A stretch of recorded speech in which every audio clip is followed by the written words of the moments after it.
Greetings, everyone.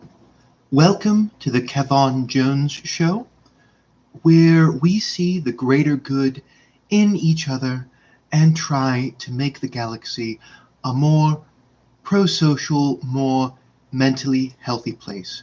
I am Ethereal Kev'aun Jones. As per usual, you are welcome to call in and tell us about the problems you're facing. A small reminder, this is not a clinical setting. This show is not a replacement for proper mental health care. I can't really dig into your problems in this format, but I can give you some ideas of what might be going on and where you might want to go with addressing your problem. Anyway, if you would like to call in, I just ask that you make a small donation so we can stay on the Vox waves, and then we will take your call live here on the air.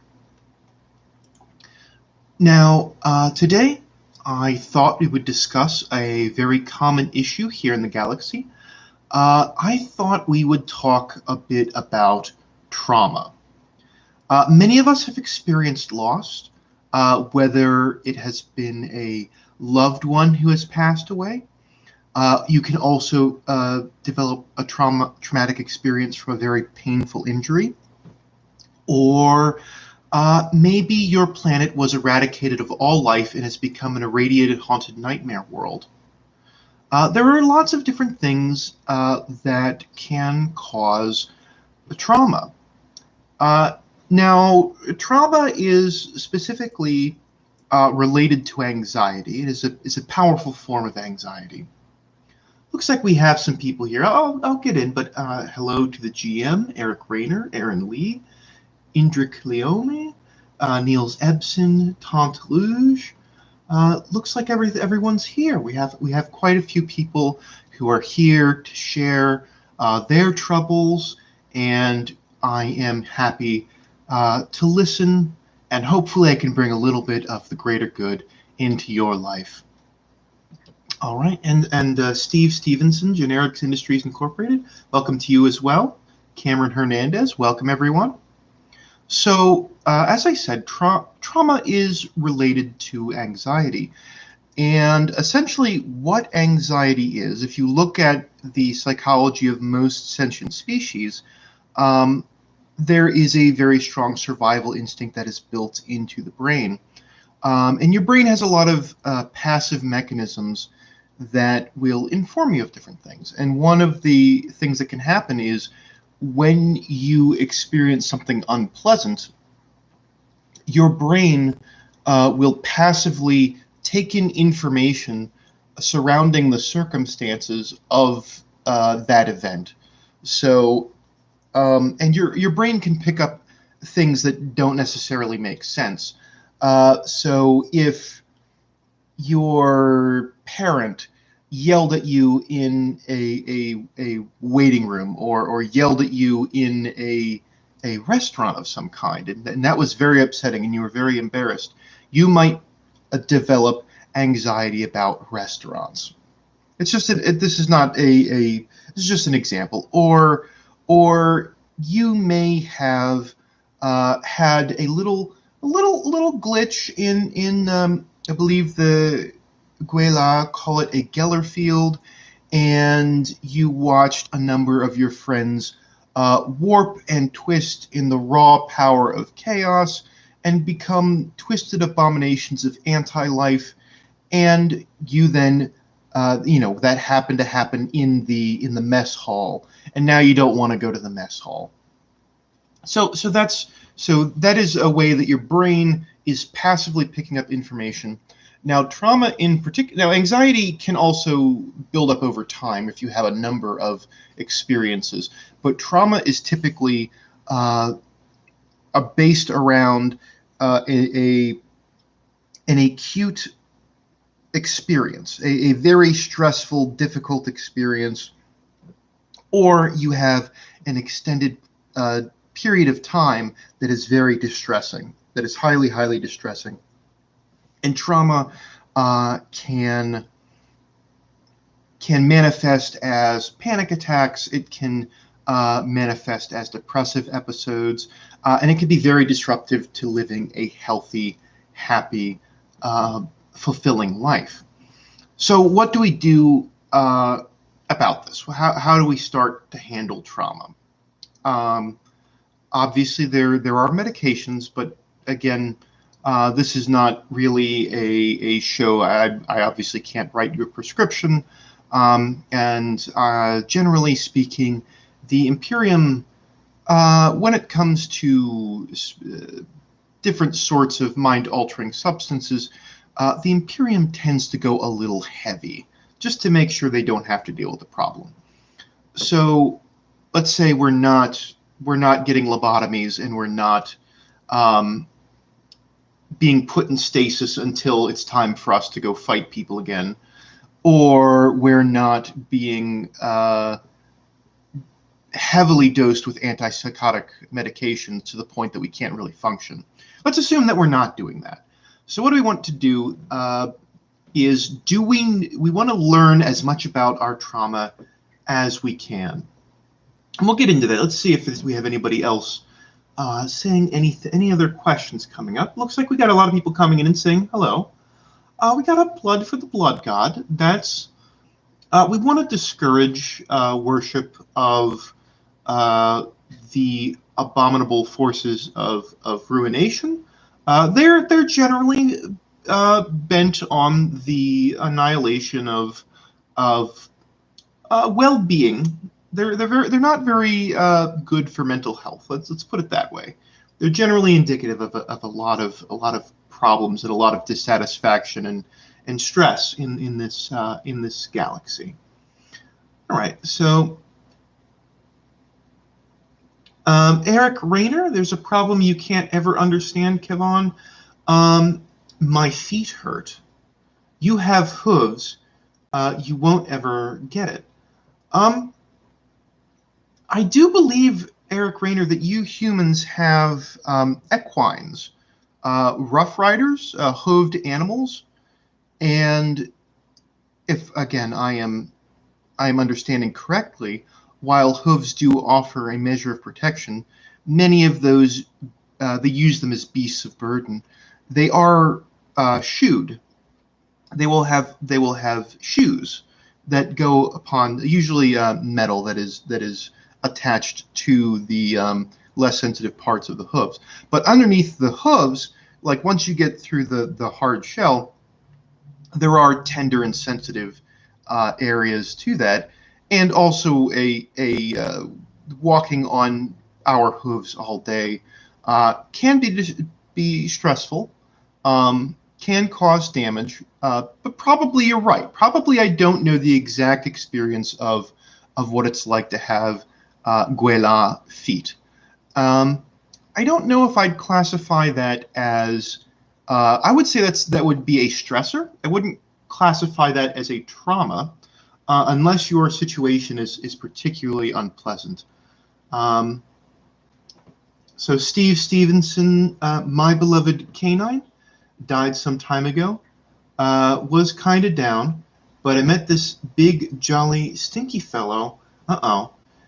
We shared a few amisecs, and that cheered me right up.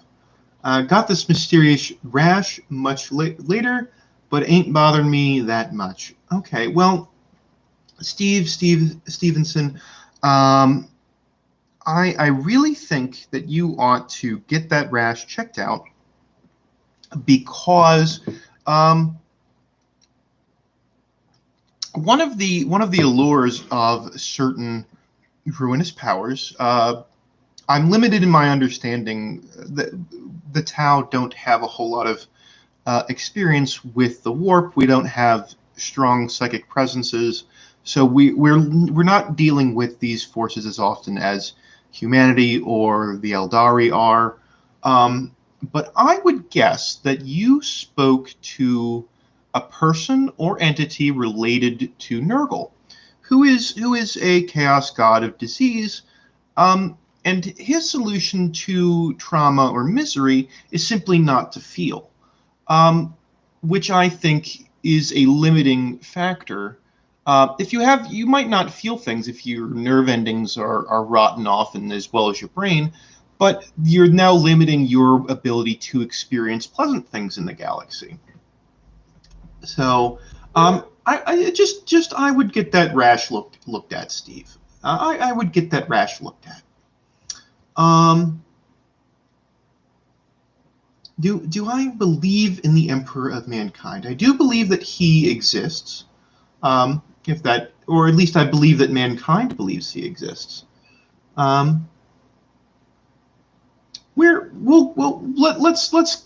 get back a little bit on what we want to do with trauma. So the very thing is we want to learn as much about the trauma as we can, because our brain is passively developing these responses. It is not, you're not actively, thoughtfully reacting to a traumatic experience, generally not. So you want to know, what is the source of your trauma, and do you know what your triggers are? What are the things that you might encounter in your everyday life that might trigger a trauma response, or trigger a panic attack, or trigger a depressive episode? And also, when you are triggered, you want to know what your symptoms are. One of the biggest and most important things you can do to improve your mental health is to understand your disorder and understand your symptoms. If you know what's happening when you're having an episode or an incident, it makes it easier to cope with. So if your friend was eaten by an orc and your brain associates the color green with danger, and things that are green can trigger a trauma response, then if you are aware of it, you can tell yourself, oh, I am upset because of the trauma I experienced at the hand of orcs. But this green mug is not an orc and is not a threat to me. Now, this will probably not make the feeling go away entirely, but it will usually blunt the force of the trauma response. It won't be as serious, and you're going to be able to start engaging in your healthy coping mechanisms.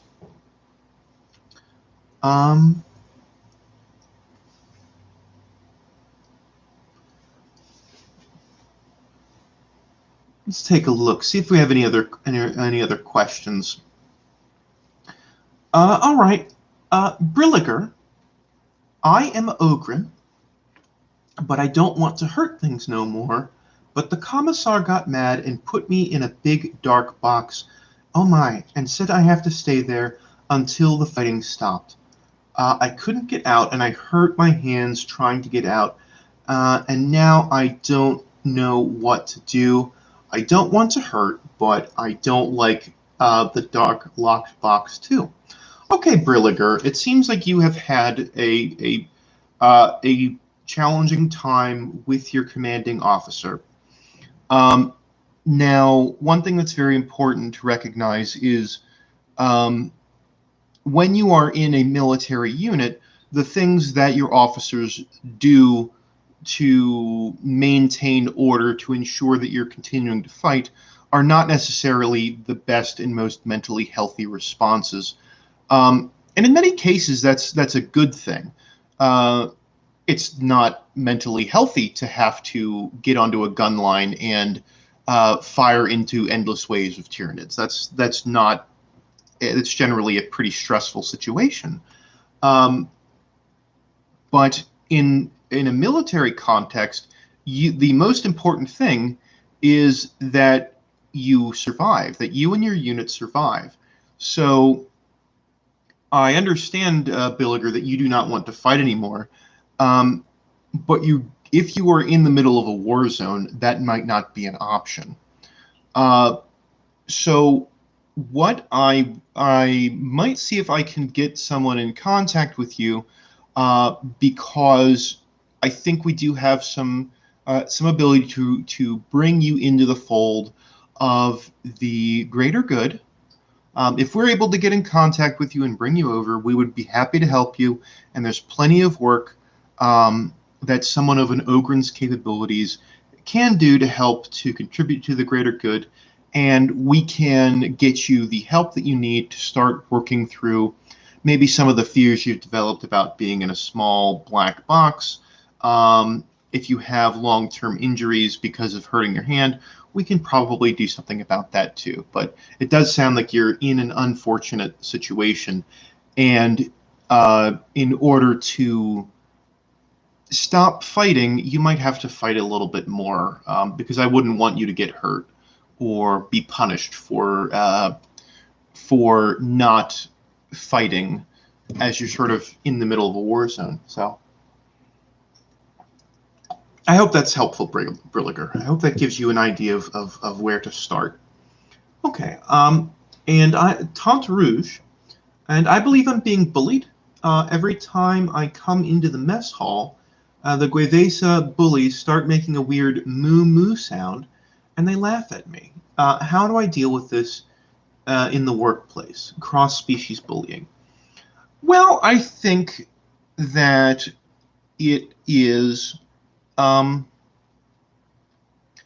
it depends on what the intention is.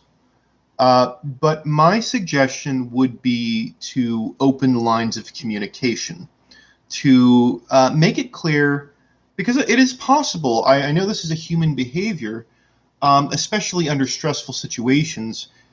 Humans will tease and belittle and joke with one another with the intention of actually building camaraderie. That may seem very odd, but it is possible that their mockery is an invitation to mock them back. We had a group of Guevesa who defected. They were originally a squad altogether, and they remained together as auxilia. And what I found is they would banter with each other and insult each other back and forth, and in a way of bonding. And they tried to do that with Kroot. They tried to do that with the Vespids. They tried to do that with the Tau, and it was a cultural difference. So that might be an issue if they are just belittling you, which is very possible as well. Humans can be very cruel. Then I would make it clear that you do not appreciate the comments, that you do not appreciate what's going on. Stand up for yourself. And if the situation isn't resolved by talking to them, then I would go and speak to your superior, and perhaps disciplinary action would be appropriate.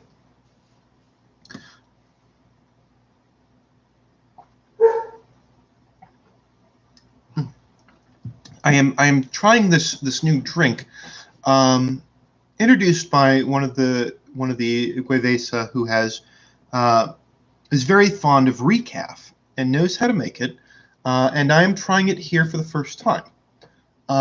So far, I'm noting that heart rate is increasing. Feel a little bit more jittery. I feel somewhat more alert.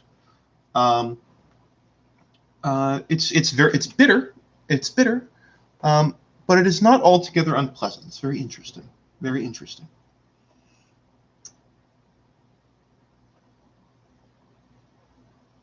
I met a Tau who once said that Ogren in Tau places get free ice cream. If I join the Tau, can I get free ice cream? I'm certain we can provide you with a frozen delicacy of your choosing if you were to join us. I think that would be something that's possible.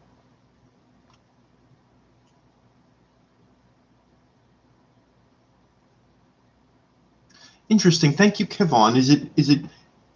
Is there any good sound I could make to join this reciprocal Guevesa mocking ritual? If they say moo, I say, oh, this one's. If you actually knew this, the Guevesa have common ancestry with ape-like creatures on their own planet.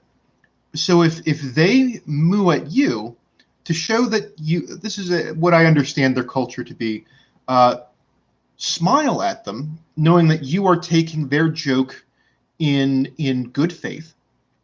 And then I believe the motion that might get the best laughter, the best response, if you scratch your head and scratch your belly and make sounds like an ape, like ooh ooh ooh ooh ah ah ah ah, and then you would both be mocking the common ancestry of different species, because with our hooves, the Guevesa are comparing us to cattle beasts that they use. So what I would try that, and if they have a hostile response to that, then I don't think they're trying to mock you in good faith in a bonding sort of way. Well, this is not a bad sort of way. Is anyone else having cross species difficulty? I know we're focusing on trauma, but we're an open. All right, we have Brilliger sending a message. All right, Brilliger, you can come on. It's okay. You can say what you wanted to say. You are now on the Vox waves. Go ahead, Brilliger. Thank you, Mr. Jones. You're very welcome, Brilliger. Very happy to have you joining the greater good, and we'll see if we can get you helping other people, and we'll see if we can find a place where you don't have to fight. But an unfortunate thing, Brilliger, is that the galaxy's not a nice place, and sometimes when not nice people show up, if we don't want bad things to happen to people we care about, then we have to fight. So, we've got a Vox cast from Chapter Master Calinus Ventuli. Attention all who listen. We, the Lamenter's chapter of the Adeptus Astartes, have returned to full strength, but now blessed by Rabute Gilliman, we are allowed to raise 3,000 brothers. Okay. Now, I think if we Chapter Master, I don't know if you would be willing to share. I know that that Astartes are very private about the business of their chapter, and they don't want to discuss past difficulties. But I think your chapter, from your reputation, would have a lot of experience with trauma. If you are comfortable, I wouldn't mind hearing a little bit about your experience and then what you did to overcome those kind of dark events.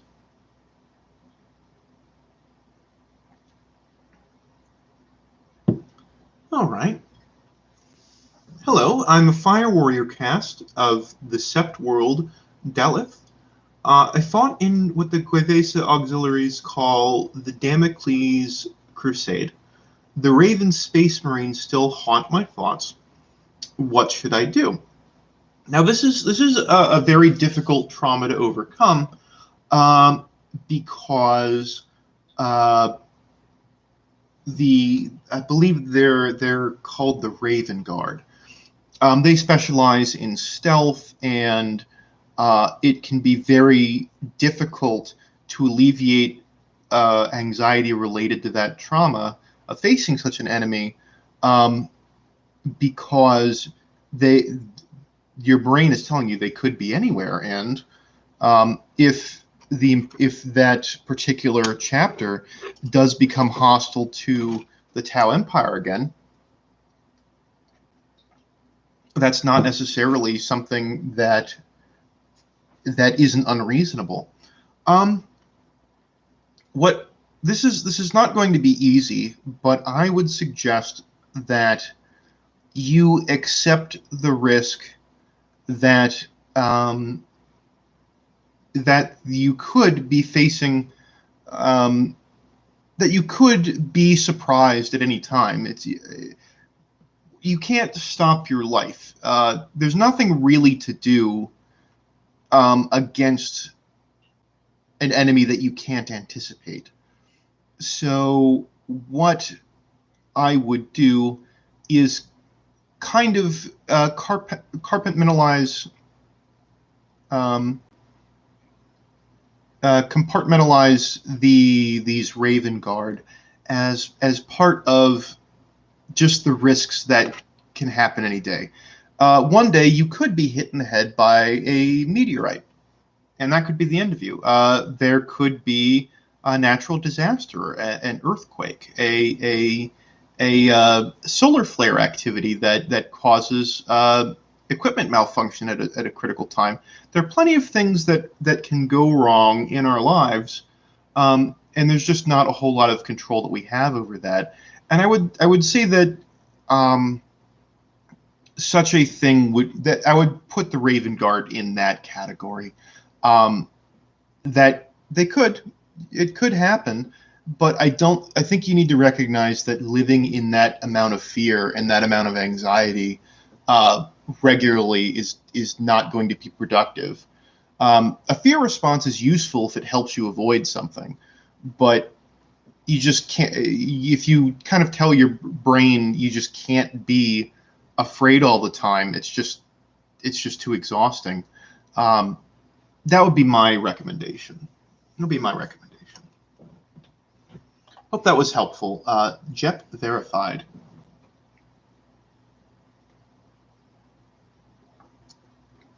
One of the very difficult things to overcome is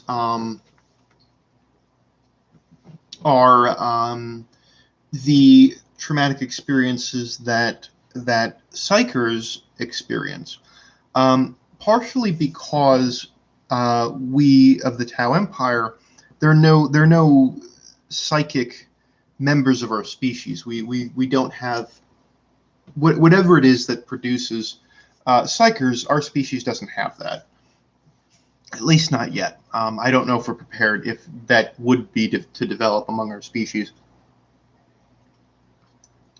But it's very difficult to counsel psychers because generally they have to be, if they're in a bad way, they're extremely vulnerable to entities in the warp, and they're also then not safe to be around, so it could be very, very difficult to treat them.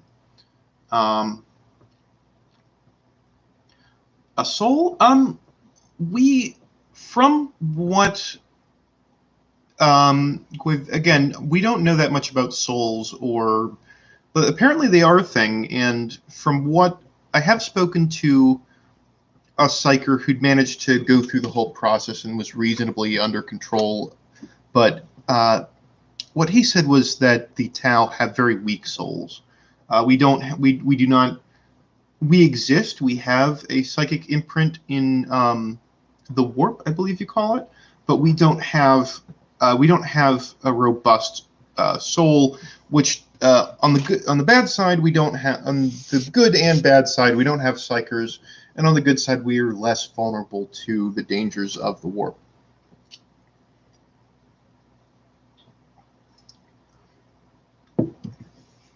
Okay, we got a response from Chapter Master Calanus Ventuli.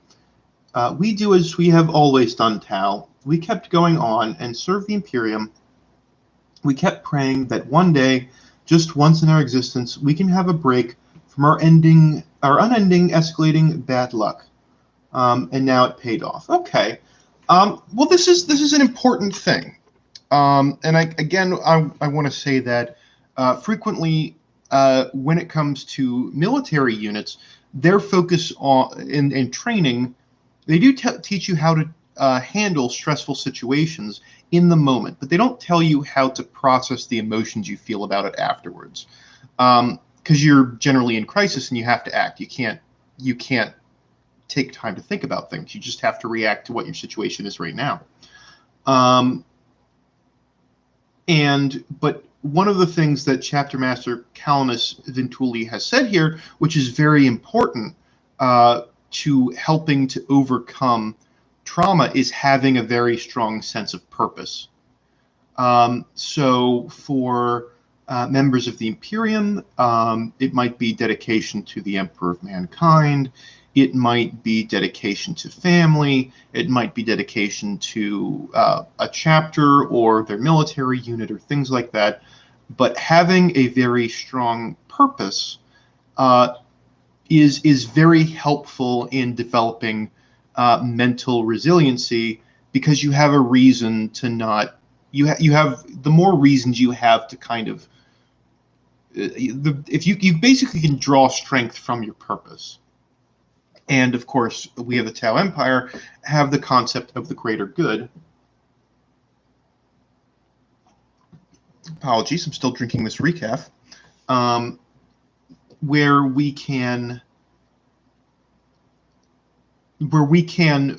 believe that we can cooperatively change the galaxy into a more inclusive, peaceful, just galaxy.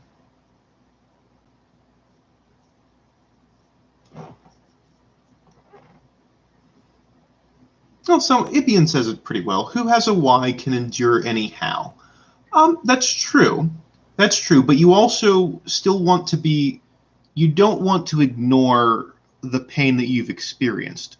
You can have a why, but if you ignore the what of your troubles, the things that are making you upset, if you don't look at it, it will build up over time and cause problems.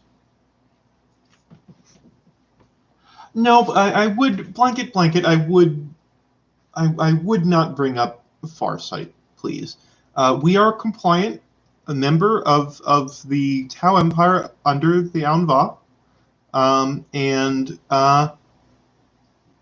excuse me.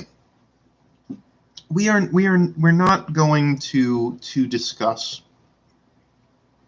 the Farsight enclaves. So I would ask that you don't bring that up. So, and if anyone wanted to bring their issue on the air, I'm certainly happy to do so. Again, I'm sort of going through things that people are discussing. I'm being informed of the chatter that's over the Vox waves. But if you wanted me to take your question live, like I said, a small donation, as our Ogren friend Brilliger, as he submitted, you'd be welcome to ask your question live on the Vox waves. But I think we're still having a pretty good discussion about different ideas. All right, Mr. Reich, I'm kind of new to this whole therapy thing, so sorry if I sound weird. Recently lost my arm in a battle with the censored greenskins, but it feels like it's still there. What should I do? Okay. This is a phenomenon known as phantom limb syndrome, and one of the things that you can do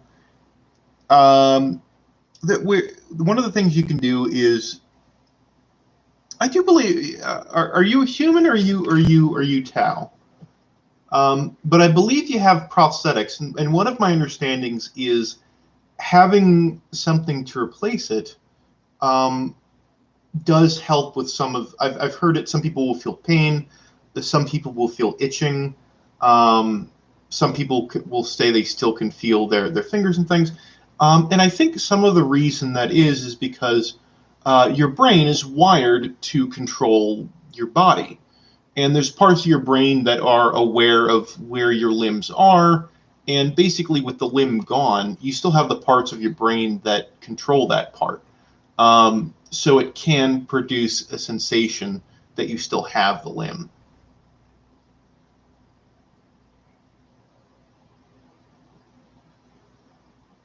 So my recommendation would be to. I would also say that this is not therapy. This is not a replacement for actual therapy. This is more informative. I'm trying to discuss and tell you, share my knowledge as best as I can, share my expertise as best I can. So this is not therapy. Like I said at the beginning, this is not a replacement for going to seek mental health care. But yeah, I would see if you can get a prosthetic. If you can't, then there are different therapies that can make you that can you basically, there are some therapies that you can use where you can diminish the effects, which is somewhat focused on meditation and visualization and reconceptualizing yourself, rewriting your mental image of yourself as being without that limb. And I've been told that can help as well.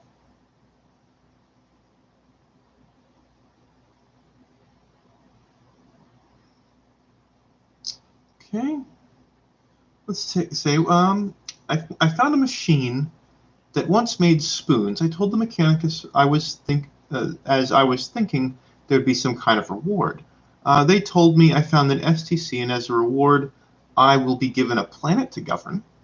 Well, so how do I deal with that? From scrap looter to planetary government, that's too much for me. Well, you have two options. One is you accept your responsibility to be a planetary governor, in which case your goal is going to be to get people to help you govern.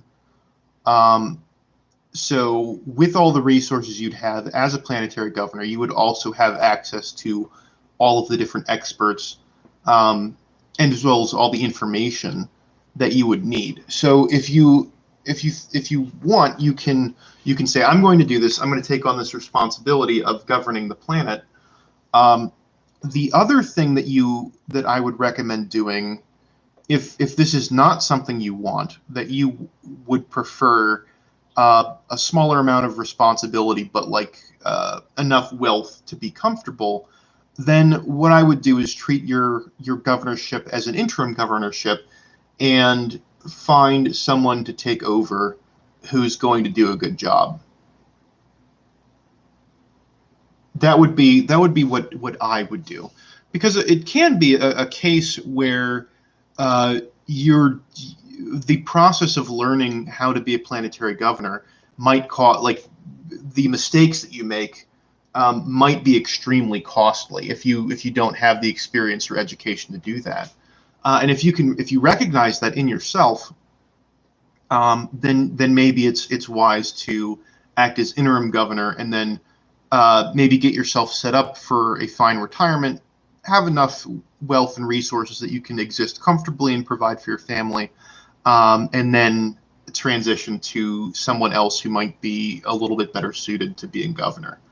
Otherwise, you can commit to it, dedicate yourself to learning how to be a good governor, surround yourself by reliable and good experts that you trust, and then you can do a lot to impact the lives of people on that planet. Blanket, we're not. If we will have to, we don't want to discuss disruptive elements. So blanket, I'm going to have to insist that you do not bring up the Farsight enclaves again. So we want to keep this positive, and the Farsight enclaves are not positive. They're very negative. They're very hostile. They're not compliant, and they are not cooperative. They are a group that is run entirely by the Firecast, and that's not what you need for a society. You need other things. You need all of the castes working together. You need everyone working together.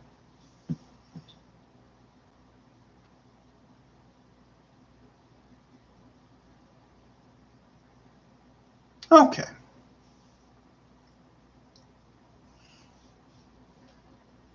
The Imperials. Well, why don't we discuss some other problems? What are some more everyday life issues that people are facing? Let's see if we have any other questions. Atlas Titan, hi, how do I get the Necrons out of my mind? Ever since that one deployment, I just can't unsee them. Help. Okay. So it's possible that they have some sort of device that um, can connect. You can connect mentally with them, or there's some sort of impact that they've had. This can also be a trauma response. I'm actually pretty surprised that you were able to survive your encounter with the Necrons. Their forces can be devastatingly powerful. Um, Given that the Necrons have weapons that, if they so chose, could destroy the entire galaxy, um, it might be a case of learning to accept that you see the Necrons. Um, so it might be a case where it is not a trauma response. It is something to do with the Necron.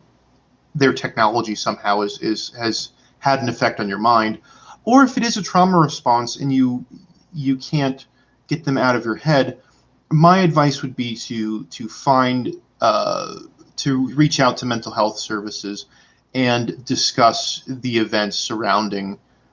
That sounds like it's something that you'd have to unpack. You'd have to discuss it. You'd have to think about your feelings. You'd have to talk to someone that you trusted. So that would be my suggestion. All right. Oh, we have an extremely important message from our leader himself, Aunvala. All right. Let's our holy one. All right. Go ahead. Hello, this is Aunvala. I have a complicated story, but I'll keep it simple. I have a stubborn friend. He insists on trying to fight a Necron who's trying to steal his soul, even though he's barely recovered from the other fights. What do I do? Well, I very much appreciate you coming on you honor me with your presence on Vala. My recommendation would be if it, I would and again, this is things to think about. I do not know the situation as well as you do, but here is what I would be thinking about.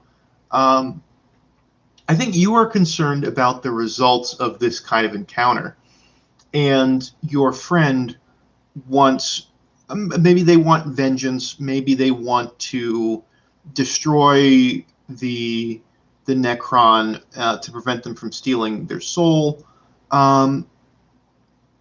What I would focus on is, when discussing things with them, is what the result is. If they go on to go try to fight the Necron, and as you have said, they are not fully recovered, the odds that they're going to defeat a Necron, who are notoriously resilient and have incredibly powerful technology, and mysterious, dark and mysterious technology, I would recommend that they would recover before trying to accomplish their goal, simply because they'll be more likely to accomplish their goal if they rest and recover. But thank you, Onvala. That was a very generous donation. As mentioned, we do continue on here with the support of the Tao Empire, and we hope that through this we can all learn to flourish together. So thank you very much once again. We've had 2 donations from very, very different people. We've had one from a humble Ogren who was simply trying to get out of his situation, so he did not have to fight. And we had a donation from the illustrious Onvala himself. So many different people still need to discuss their feelings. They still need to. We need each other.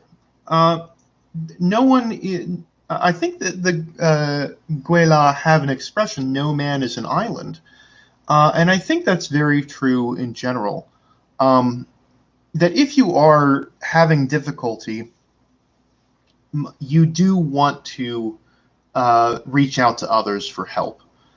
Sometimes it's good you need to talk to your friends. Sometimes that's enough to help you work through things.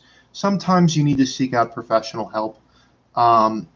Sometimes medication or other treatments might be necessary if there is simply a neurological problem or a chemical imbalance or something like that.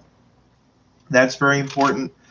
It's also very important to make sure that when you seek out help, if you decide to go get professional help, is to make sure that you are doing your due diligence and making sure that you have a mental health professional who is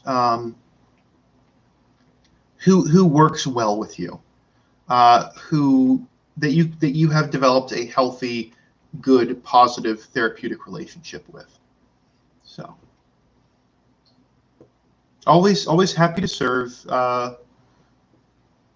the leader of the Tao Empire. I owe him my sept. So, all right, we have another one.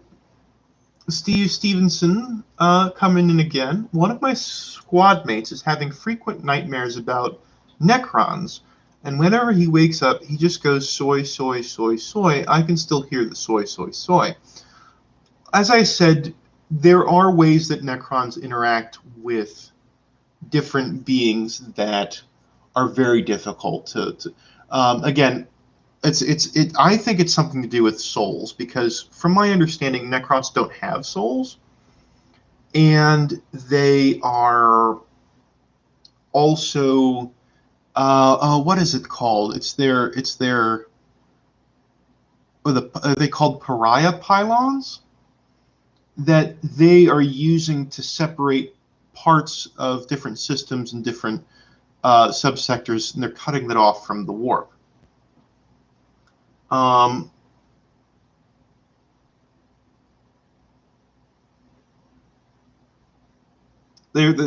as a consequence, it's good that we're not being invaded by demons, but as a consequence, it slowly drains the soul of sentient species, and this might be, again, I'm speculating here, but there's so little I know about the nature of a soul, because they're sort of, well, by their nature, ephemeral things that are mysterious. It's difficult. They're things of pure will.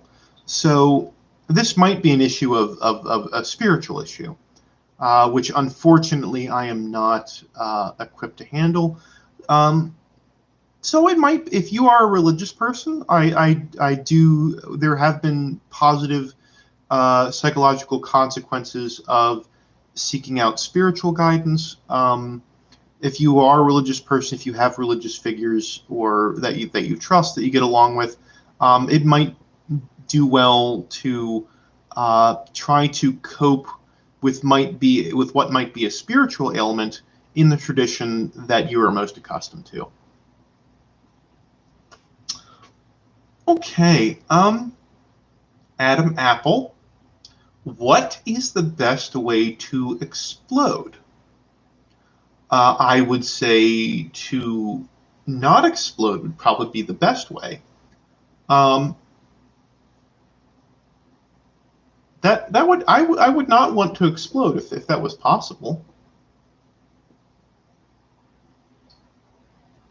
Wait a minute, Chapter Master Calenus, perhaps we can make an alliance against the Tau. I don't. No. No, I would rather you not collaborate with the Farside Enclaves. They are a ruthless militant wing that broke off from the Tau Empire. They do not believe in the greater good. They are relying on their own strength. And no. They are a problem. They are a very big problem. At least for us. I imagine in the galactic scale, they're not so much. How's my Sept world doing? we're facing some challenges, as most people are in the galaxy. We have to be wary of raiders. We have to be wary of potential military incursions. Sometimes we have to muster forces to go support other military actions, to incorporate or incorporate new systems into the Tau Empire, or defend ones from incursion by orcs, or lots of different kinds of enemies. So, as always, there's a lot going on, and we do the best that we very much can. Looks like we have some orcs. Oi just wanted to say, we boys in Dapirium thinks ya blue boys is among the crumpiest in the galaxy. Oh, no one's ever told us that. Among the best DACA, and that's no lie. If you want to scrap, well, we probably wouldn't want to scrap. And I think Dapirium is on the opposite side of the galaxy. All right. We have. Oh. Okay. We have Hawkins on the line. Looks like we missed this call. Go ahead and replay the missed call. Go ahead. Yeah, skip the beep. Okay. Hello? Oi, how do you make this corpstarch taste good? It tastes like dirt, if dirt could expire. But it's some Tau folks again. Well, Hawkins, I thank you for calling in. But this might be a surprise to you, but we do not utilize corpstarch. That is Imperial. I don't think it is our doing that your rations may have expired or taste particularly bad. If that's what would sell you on it, we do have. I do believe we have superior cooking here in the. I've been told that ratling cooking is about as good as it gets, and we don't have that many ratlings in. I believe that's what they're. The small humans, I believe that's what they're called. So my recommendation, Hawkins, if food is bad food is the trauma that you're suffering through, we in the Tau Empire have plenty of delicious, nutritious, revitalizing food that fulfills the nutritional requirements of humans, of Guevesa, of Guela. So hopefully that will entice you to embrace the greater good and embrace the greater lunchtime. Yes. All right. It looks like we are going to be having to deal with the Lamenters. And the Farsight Enclaves, they're once again about their warmongering ways, and it's just unfortunate that we could not have a more positive relationship with the human elements, with the Space Marine elements. But it is fortunate that they decided to communicate without code over my Vox Waves, on my Vox Wave channel. So we'll be preparing for that particular difficulty. I'm not sure what we would do if it was the entire Lamenter chapter, but I am confident. No, if something really bad is going to happen to the Lamenters, it's probably also going to happen to us. So I would like to discourage you from this military action, as it is inevitably going to end in some horrible trauma.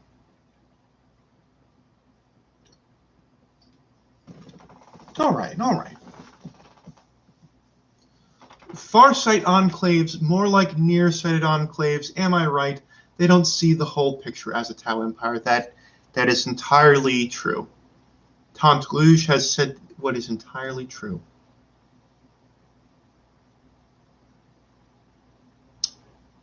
What do Tao eat? We are omnivorous. I think we eat. Our diet is a little bit more vegetarian than Guela. I think you all tend to eat a little bit more meat. Um, I think we are closer to vegetarian, but we are not obligate vegetarians. No, I think that's. It is not wholly different. I think you find the Imperium's very unusual because they have a lot of standard food. They have groks, and they have and recaf and amasec and different drinks are standardized throughout the Imperium, which I find a little unusual, given how loose Imperial control is. That I would have thought that more planets would have more unique foods, and that's kind of what the case is in the Tau Empire. Is what you're eating is entirely dependent on what the local culture is, what the local flora and fauna is. We do have most of our food is we do have some grains that we use as staples. Um, you kind of make it kind of usually we have like a grain. I suppose what would be similar to rice, I would say, and then we can put different meats and sauces and things and vegetables and be on top of that. But but there are different things. We have started to adopt the Guevesa method of making bread, and that's also been incorporated into our meals as well. Okay, Niels Ebsen. I'm suffering from Cyrus Amani trauma. I got sick of hearing how he claimed to be for menials' rights, but kept advocating things that harm us. Okay, I don't know if this might not be trauma. Again, I'm not here to diagnose. It's possible that your encounter with this Cyrus Amani it did cause trauma. Oh, he's live on the air. Okay, let's go ahead and take it. Let's go ahead and play it live on the air. Listen, I am suffering from Cyrus Amani trauma. Got sick and tired of hearing how he claims to be for menials' rights, but kept on advocating for things that harm us. Okay, thank you very much, Niels Ebsen. But as I said, I wouldn't classify that necessarily as trauma. It again, I don't know. It might, but I would think that more likely what you're feeling is frustration. That Cyrus Amani claims to want to do something, what he advocates he advocates contradictory things. I'm going to quote another Guela expression, which is having your cake and eating it too. And I think this is what I hear not just from Cyrus Amani, but also from Adrian Pius, and many Guela really want to have things they want things to be to exist in a way that are opposing. I don't think I think it's pretty common amongst sentient species that we have wishful thinking, but that I would like to have the rewards of hard work, but I don't want to have to go through all of the work. I don't want to do the work. I just want the rewards of work. So I think that's part of it. I think that might be why. I think also it might be that Cyrus Amani and Adrian Pius are trying to appeal to different groups who might be in conflict with each other.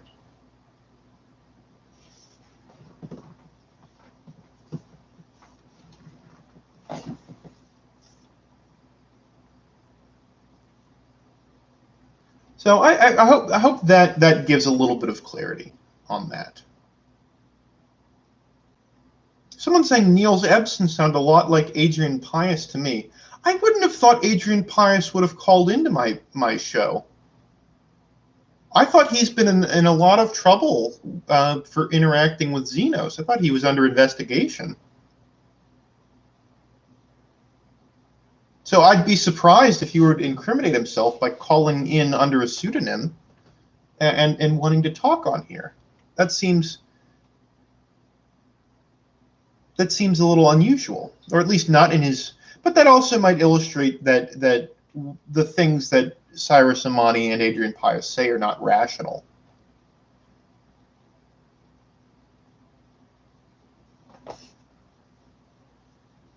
And I think, ironically, from the legends I've heard, it's very confusing because the Emperor stories about the Emperor of Mankind revere him as a godlike figure. There's a lot of religious imagery around it. There's an entire church. There's the whole thing that's surrounding the Emperor of Mankind, and we do allow Guela who want to maintain their faith in the Emperor. We allow them to continue to do that if that's what they want to do. But one of the things I've heard is that one of the virtues that the Emperor espoused was logic over. I think he was mostly speaking of the dangers of the ruinous powers. That he was discouraging religion. So I think it is a little ironic that he ended up having a very large religion built around him. Okay. Do the Tao accept my master's in Dhaka studies and minors in math I gained from the school in Deperium of Orcs? I have no doubt that you have some skill in negotiating with Orcs. It could be useful. I think there are Orcs that function as mercenaries, but they're very unreliable. I think we'd have to see. My guess is I don't think your training would qualify you to work on Tau weaponry. But we would see. We'd have to see where you were. We'd have to evaluate that in person. Do Tau eat human babies? No, I have never done so. I'm fairly certain humans have eaten human babies. I wouldn't say that you all are cannibalistic, but I think you probably find more instances of literally every other species eating human babies more than we do. I think humans do it more. I think the Dark Eldar do it. I think the Eldari do it more. I think the Necrons do it more. They have the flesh-eating strain in them. I think the Orcs do. I think literally every species other than the Tau is more likely to eat human babies than the Tau, including humanity.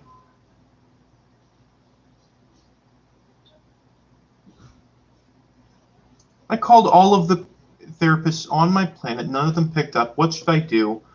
Well, they're also you can talk about things with spiritual leaders. They might not have the training, but it can be helpful. Discussing things with loved ones is also useful. Again, not a replacement, but it can be helpful. Kev'aun, I'm wondering if the Imperium of Man could be turned friendly if they resolve their collective trauma of losing their emperor. I think that's pretty important. To me, it seems their ecclesiastical fascism might be a warped mirroring of Horus's original abandonment trauma. Could we help them through mass therapy programs? You can't really do that. The problem is there is no group therapy can be very useful, but I don't think there's a good way, short of brainwashing, that mass therapy is very helpful because everyone's traumas tend to be a little bit unique. I think group therapy can be useful, but as part of individual therapy as well. But I think you are getting to the root of the issue.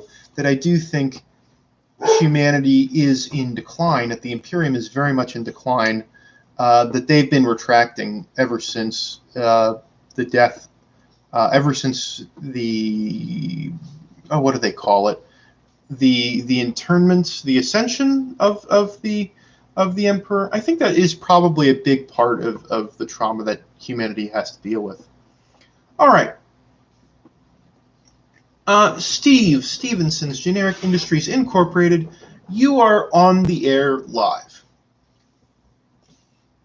Hi, I got a question. A servitor is constantly wandering to my Hablock unit and insisting that my home, me live here, why you here? Why is it doing this, and who should I contact to get it fixed? Well, I am not I'm not a mechanic. I am not an engineer. I am an engineer of the psyche. And from the little I know about human servitors is that oftentimes the conversion from a living, thinking human being to an automaton machine is rather shoddily done. It's very primitive in the way they do it, and as a result, they can exhibit behaviors or seem to remember bits and pieces of their old life. So, my guess is they botched the lobotomy, or they didn't mind scrub it properly. I believe it's, again, the neurological techniques that the Imperium employ are generally extremely primitive, and they're generally conducted by individuals who have not been completely adequately trained to do these things. So that would be probably what's going on. So thank you very much, Steve Stevenson, Generic Industries Incorporated, for your call. Your support is always appreciated. Blanket, you... I think that... Are you talking about Commander Farsight, or is there somebody different named Fairsight that you're talking about?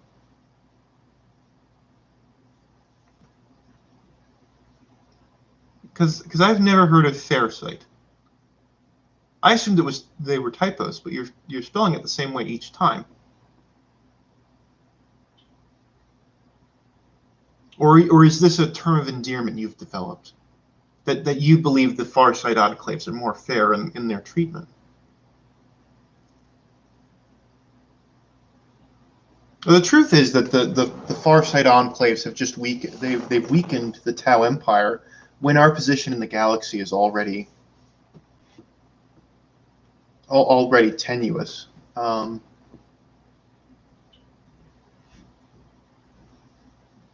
right, so we got a question. What is the biggest and crumpiest Daka ya blue boys ever built? Looks like it to be another orc. Oh, I am not sure what the most powerful. Off the top of my head, I'm not sure. I know we have some very powerful rail guns that have been capable of destroying human titans. I'm not sure. We're not quite the same as the Imperium, because they tend to fire absurdly large weapons, and we tend to use weapons that are a little bit more compact, but they do a lot of damage. So it's more like effective Daka, not big, but maybe I can get back to you on that. I'd have to do some research and find what our biggest one is. Chapter Master Calinus Vintuli, welcome onto the show, though we are apparently going to be having some trouble. But of course, Tau, Slave Master. We were foolish to announce our attack on your homeworld. If only you had warp travel to stop us. Ta-ta. We do not have warp travel, but we do have communication. We can make short jumps, and I assure you that our capital is quite well defended. Quite well defended. Um, but I am sad to see that yet another futile loss of Lamenter life is inevitable. So that is unfortunate. That is unfortunate. Guessing the biggest dock is on your ships. Yeah, probably the biggest ones on the biggest ships. That makes the most sense. I would please ask you to keep your hands off of our biggest ships. We need them. We need them. We need them for fighting. We need those for fighting. If we don't have the big ships, then there's no fighting, right? So I believe kindly keep your deaf skulls away from them. Thank you. Hello again, nice blue man. I lost my hand while working on the forge world I live, and on those weird Tyranid guys ate my brother. That's unfortunate. Disturbed renegade.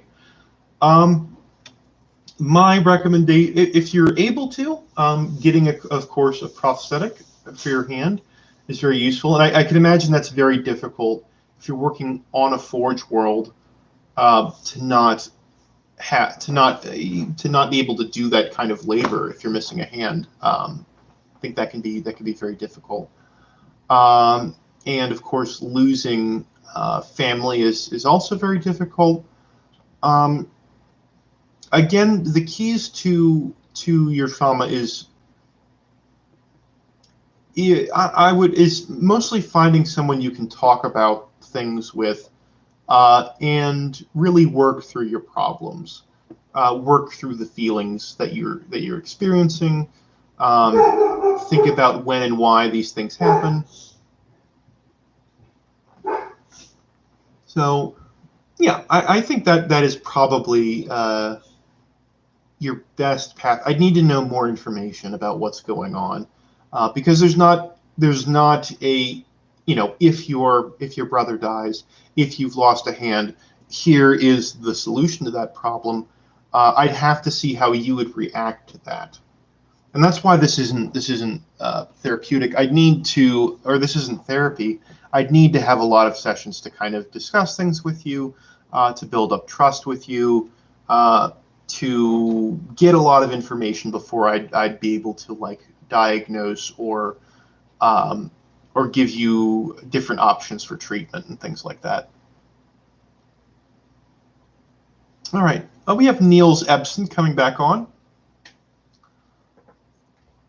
There is, let's see, what does he have to see? What's he have to say? Okay. All right. Go ahead. Go ahead and put him on. That's fine.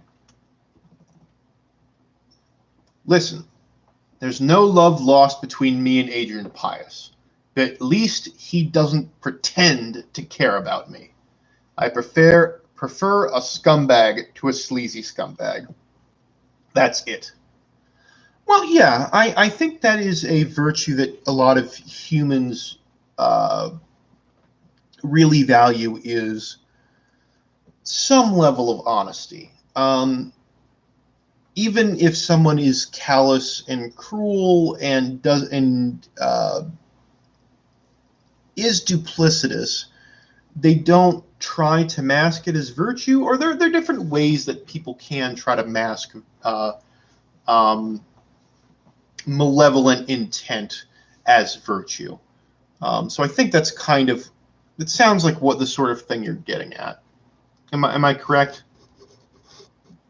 But it seems like you do have a fair bit of resentment towards this Adrian Pius and then Cyrus Amani, that they want things that go. As I've said, I've listened to them, and I think to some extent, both of them want to improve humanity's lot. They both have two different ways of doing that.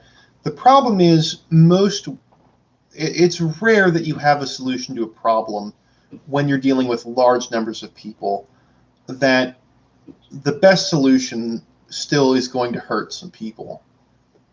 And that's kind of just the reality of governance. That's the reality of me running my own sect. So it's not ideal. So I understand the difficulty that they put themselves in, but both of them also they're making their money off of both their supporters and their detractors. So because they're in conflict, they're able to continue to make money on that. So the bad things about their shows feed into their profits. So that's kind of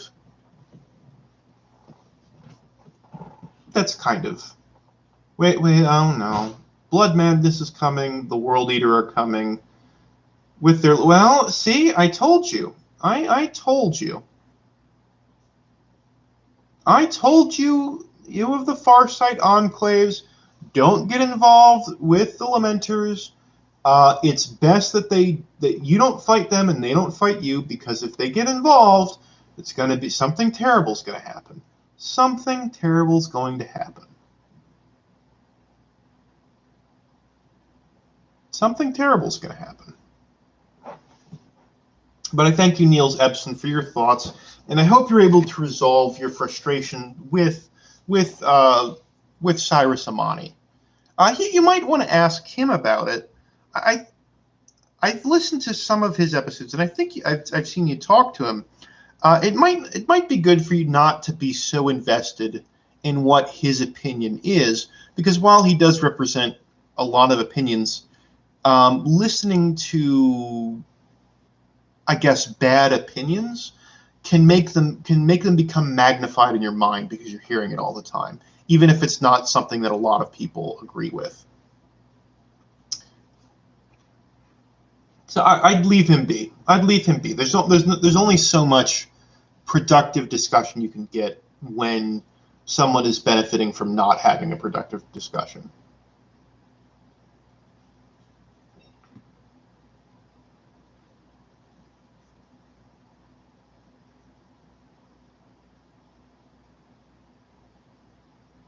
Kev'aun, I'm having trouble with my kid. She's a teenager now. She's taking a liking to orcs. She thinks she wants to be an orc and go on a WA, I think it's called. Is this a phase, or should I explore her support and exploration of orc culture and hang out with orcs? I'm afraid that the other kids would tease her for wearing orc clothes. I think there is a... I don't think you want to encourage... I think children tend to not be very powerful, and so there's a lot of them who will have play fantasies, games where they are monsters, or they're orcs, or they are something that's very powerful, and it's also an outlet for maybe some of their violent tendencies. So what I would do is I would encourage her to learn about orc culture, because one of the things about that is she's going to find out how much pain and how much suffering and how scary orcs are in real life. That while it might be fun to play as an orc or pretend to be an orc, that is fine. I would be careful. She seems like she might be attaching her identity to it a little too strongly. So it might be beneficial for her to explore other things, give other outlets for her. If she's very frustrated and she's seeing orcs as this way to become powerful, if emulating orcs is becoming powerful, you might want to give her other outlets for that. But no, I wouldn't let her be consumed by it. I wouldn't want her to be a target for teasing. I wouldn't let her hang out with orcs. If orcs are around, no. Orcs are very violent and they're not careful with children. Even the most well-meaning, friendly orcs are really, really, really not something children should be around. Okay, we have Old Man Skeletal coming in. Hey, I just wanted to say I and my group run a bar in the Segmentum Pacificus, and we met many orcs, and they've been surprisingly civil in our abode. Same for Necrons, Imperials, Eldar. Hey, we can make peace. We can even over a mug of ale. That's very interesting. Thank you for your support, Old Man Skeletal. I'm quite frankly shocked that you've been able to have so many different races behave so amicably in a pub. But I think this lends credence to the ideas that are held in the greater good, that we can have peace, we can have cooperation, we can move towards things that are positive. So it's possible. I think we have real life evidence that it's possible. It's not just a pipe dream. It's not just a Tao pipe dream. It's not just naivety.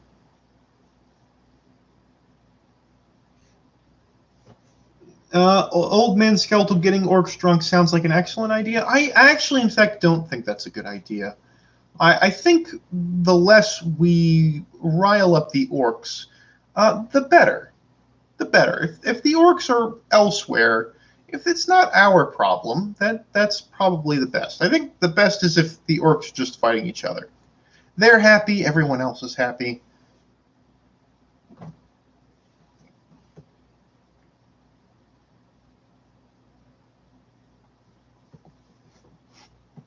My brother is a master Humi mech boyer engineer. He got his education at Dorn Tech in Deperium. Can that be recognized by the Tau? I'm fairly certain that our technology has evolved, has developed past anything.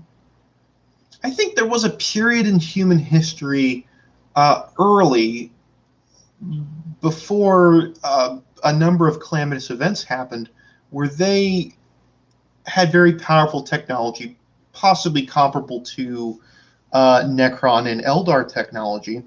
But I don't think any. But since there was kind of a collapse, and I don't think since that time humanity's been able to develop anything that has been able to rival Tau technology, with the exception that they can travel faster and farther in deep space.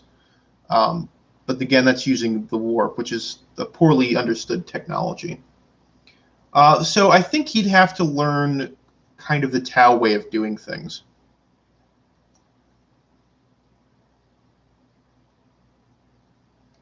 Okay, okay. I think we're getting a little bit on in the Voxcast.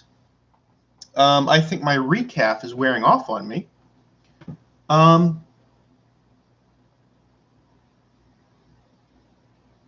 Let's take a look. Right, Mr. Taunt, she gotta be a blue boy then. You know what I mean? I think I'm missing a conversation. Oh, so Taunt Cluj is Tau, and is okay, okay. Yeah, we in the Tau Empire. I want to encourage people to understand other cultures, and that includes orcs, even though orcs are brutally violent. I believe brutally cunning and cunningly brutal is what they would say about themselves. So yes, I would.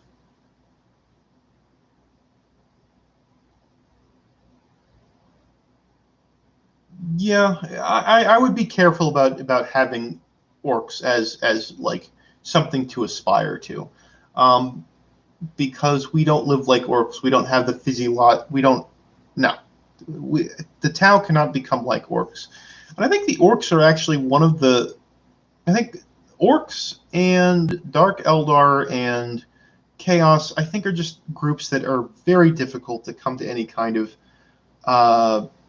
collaborative effort in. I think that they're kind of by design. You can't really. Dark Eldar, I guess, could conceivably stop being murderous killing machines, but they don't want to. I think the Inari, they're still murderous, but they're not the same way as the Dark Eldar. I don't know. It's what's going on all with the Eldar is always very confusing. Okay. Mr. Jones, if the Tau Empire were to bring in the Emperor's Angel, doubt it would happen though. How would they be integrated into your society? Well, I think if they wanted to join the greater good, they would hold a similar role to the Fire Caste. They have been made to be warriors, um, which in some ways makes it easier for them to be incorporated uh, than regular Guela, because they are a caste. They fit well into our caste system. So I imagine what they would be able to do is they'd be able to keep many of their traditions, similarly to the way Guela can keep their religious traditions and their cultural traditions, as long as it's not interfering with the greater good or going against our laws. And then they would be expected to function as part of the Tao Empire's military. That would be the way I would think, but that would be up to Aunvala. Have the Tao ever encountered squats? I don't think we ever have. I've heard stories that they're a subspecies of human, but I believe they made a separate empire. I think at one point, but I don't know that much about them. I know I've told you literally pretty much everything I know. Enjoy the world eaters at your capital. There's little I can do about that, unfortunately, besides inform them, and hopefully they'll be prepared enough to deal with them.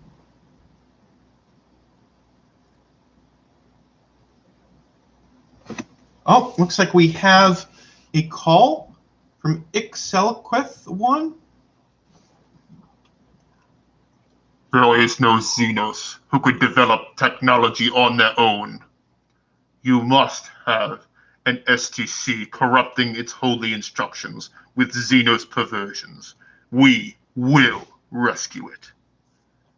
I think you'll find that most species are perfectly capable of building things more advanced than what the Imperium has developed. Even orcs can develop very sophisticated technology that is not easy to replicate without what STC stands for. Standard template something. It's like a machine that makes one particular thing, which would explain a lot of the standardization. But unlike the Imperium, we know how our technology works and we know how to replicate it. We don't have to rely on things of the past to create new technology. So no, we don't have any STCs. We have our own technology that we build and learn how to build and learn how to improve. That's it. That's as simple as it is. But I do thank you for your support, and your generous donation does help keep us on the air. That's it. Standard template construct. I couldn't remember what it was called. It was standard something. So thank you. Thank you, Oblex. I couldn't recall what the acronym stood for off the top of my head. Okay, is it just me, or do I hear the distinct sound of, oh my, of clanging against something in the background of all the Mechanicus music? I just can't, I ain't saying that it ain't sanctioned, but still. I think that the Mechanicus, it's interesting to see the religious importance they place on technology when technology, because because a lot of their technology interacts with souls. So you have things like the machine spirits, which do seem to be genuine things. They seem to behave on their own accord, which is very unusual. So I think there are some aspects of Imperial technology that I do not understand because of how they connect and relate to human souls and that sort of thing. But I think a lot of the religious trappings, some of it might be useful because of the relation between human souls and the machine and the function of various Imperium machines. But I think most of the religious ritual obscures the meaning and purpose of a lot of the technology they have. So.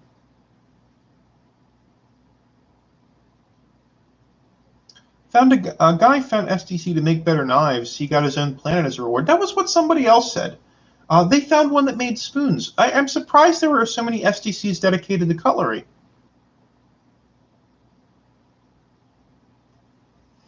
Okay. If anyone has any final questions, I'm happy to take them. But I think we're getting to the end. So I'm giving kind of a chance for anyone to have any final questions, because I think we're getting a little bit away from the topic of trauma, because I think now we're talking about the Mechanicus and toasters, and I think we're getting a little silly. I think we're getting a little silly. And you know what? One of the healthiest ways to deal with trauma and to deal with psychological problems, laughter. If you can laugh, if you can find the humor in the galaxy, it makes coping with some of the very difficult things just a little easier. Just a little easier. So if you can put a smile on someone's face, you can help fend off the darkness.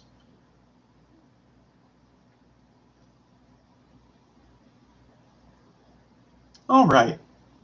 Let's just checking, see what we have. Oh, all right. For anyone who is confused, some people are coming in very late and they're not sure who's talking. I am Kev'aun Jones. I am an ethereal of the Ormuz Sept, and I just was here. We were discussing dealing with trauma. We've also discussed a lot of other things, just a lot of different challenges that people are facing in the galaxy. And so we're kind of getting to the end of things. As I said, I'm kind of doing a last chance for questions. I think a lot of people I see some questions, but they're mostly other people talking amongst themselves on the Vox waves.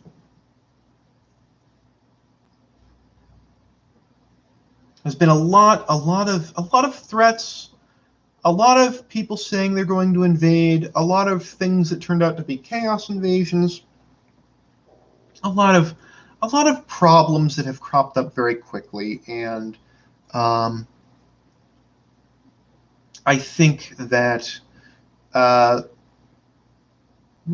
be something we'll have to deal with, and I'll probably have to be counseling a lot of survivors and dealing with the trauma of the invasion. So watch out for the knife-eared clowns, Mr. Jones, because they'll get you.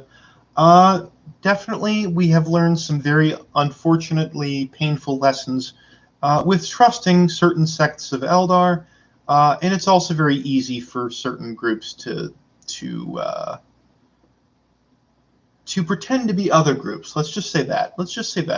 They might claim to be one or the other, but they have been disingenuous to try to get our cooperation, and it is very difficult to work with the Eldar. I will simply put it that way. Okay. All right, we got another question. Friend found a skeleton altar. Now he acts strange and says he wants to ascend in fire. What do I do? I think this sounds like a spiritual affliction. It could be a particularly it could be some sort of psychotic disorder like schizophrenia or something like that. But given the specificity and that it happened in consort with coming into contact with a spiritual appearing object, my recommendation would be to rely on the local spiritual customs to ward off evil, to exorcise evil spirits, to do that which is spiritually cleansing for your people. Unfortunately, there's not a lot I can do about matters of the soul. So that's unfortunately the best thing I can offer to Adam Apple. All right, thank you, Kev'aun, for your stream. Losing my husband and my daughter losing her father has been hard. I suppose that might be a factor in her wanting to be an orc. Maybe we can heal together, and that's true. I think I don't think you want to completely discourage the orc fantasy, because I think it might be something that's helpful as long as she doesn't use it as an unhealthy coping mechanism. If you are clear with her in saying that, tell her we're playing pretend here because it's sometimes fun to pretend, and because you can sometimes it's nice to just not be yourself. Sometimes it's nice to just pretend to not be yourself. But what you don't want to have happen is for her to not want to come back and be a Tao. So I think it's a fine way to play, but make sure it doesn't become more than play. So good luck, Tante Luge, and best of luck as you both work to heal. All right, we do have a bit of an emergency. We have an incoming incursion, and I'm probably going to have to respond to that threat. So I think we're going to wrap it up here. For all of you, if you have difficulties, if you have pain, if you are unhappy, I think the start is going to be figuring out what's wrong, figuring out if it's appropriate to seek professional help, discussing the issue with loved ones and people you trust, finding good support groups. There's so much you can do. And the biggest thing you're going to do is to take steps to start addressing your problems, and don't just let them sit and fester. Okay, Lorenzo, I do thank you for your donation. Go ahead. Why don't we use you as our last thoughts, because I think this might be good. Hey, Kev'aun Jones, just wanted to say laughter is truly the best medicine. As a first responder and a vet, without dark humor, I would have gone mad long ago. Thank you, Lorenzo. And I think that is very useful. And sometimes it can be the only thing that keeps us a little sane is laughing at things that honestly we shouldn't. We have things that we might find very, very important, that are very serious, and a way of coping is just to be able to laugh about it and finding camaraderie and finding a way to mitigate just some of the pain. And Niels Ebsen is also an out of character question. All right, I'm going to step aside here, and I'll let No Man finish this up and let him answer your questions. But for everyone else, I'm Kev'aun Jones, and I'll be signing off. I'll let No Man answer Niels Ebsen's question. Okay, so Niels Ebsen, you're asking a final non-roleplay question. Who is Kev'aun Jones a parody of? Kev'aun Jones is a parody of just therapists in general. I'm in school for clinical psychology, and I'm making fun of myself. Kev'aun Jones is a parody of myself. So thank you all very much for hanging out. Thank you for your donations. Thank you for your questions. I had a lot of fun, and honestly, this is also, again, as I said, this is not therapy, but it is actually somewhat helpful because I get to talk about psychological concepts and things. So thank you very much. You all have a wonderful weekend.